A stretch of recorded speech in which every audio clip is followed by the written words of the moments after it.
Good morning, children. Welcome to your moral science class, standard 3. Today we will read chapter 12, Avoid Bad Company. So, all of you open your book at page number 40. So, dear children, you know that our habits, interests, and nature are influenced by the people with whom we spend our most of the time. So, we should always try to choose right people as our friends because our friends tend to us a lot. They mean us a lot. So, children, remember that you tend and you learn more things from your friends, from your groups, from your company than your elders. If your friends are good, if they are humble, honest, and gentle, only then you will become like them. Otherwise, bad company is always very harmful. So, children, here is a story of a boy Rohan.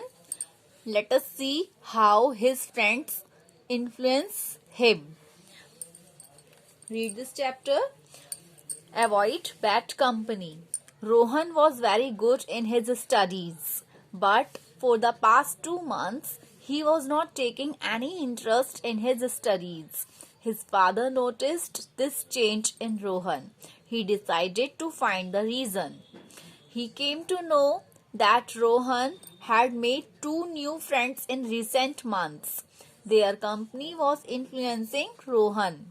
Father decided to save Rohan from their bad company. One day, father brought some apples at home. He asked Rohan to keep all the apples in one basket. As he was keeping the apples, Rohan found that an apple was rotten. He was going to throw it out when father called him up and told him not to throw the rotten apple.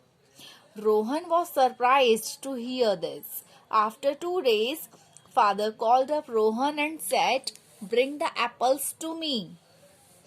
When Rohan brought the apples, to his dismay, he found that all the apples were rotten.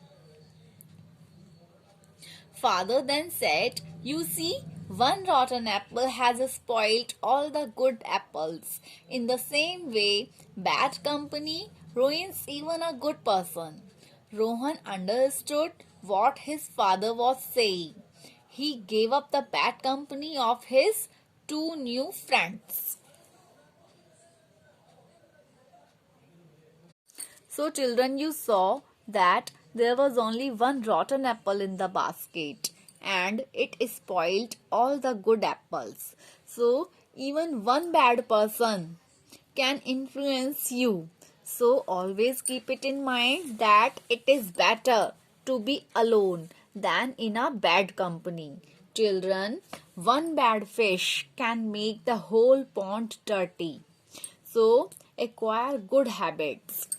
Dear children, good habits are difficult to acquire but easy to live with, and the bad habits are easy to acquire but difficult to live with. So, you choose your friends wisely and always remain in good company, avoid bad company. Thank you, children.